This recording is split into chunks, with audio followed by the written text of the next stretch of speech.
Ang sabi, tatanggalin lang, okay na daw. Basta wag lang daw tatakbo ng lagpas 120. Eh ngayon, lumabas ulit yung check engine. Ang sabi nila, kailangan palitan na daw yung buo. Actually, ang sinisingil, 400 plus thousand. So, yun. Kaya, nagtanong-tanong ako. Kaya, lahat ni-refer si Sir Leo.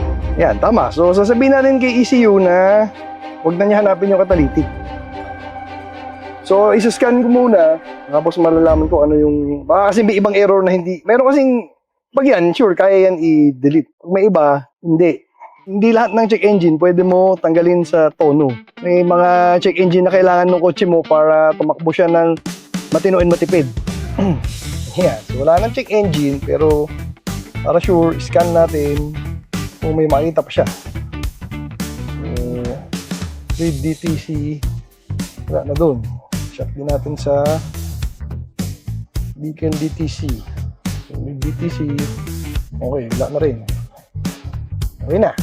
Yan, so yung tono, hindi lang pangpabilis, pangpawala siya ng stress, para siya maging happy yung gamit mo sa kotse mo. Pero, gusto lang ni Sir mawala error, siyempre, lalagyan natin ng mild tune na rin. Total, ganoon din naman yung bayad mo kay ECU Tech, magre-register ka rin ng ECU. So, mangyari, stay tuned for 95 octane na konti lang para yun na, sumipag na rin, tumipid ng konti sa gas.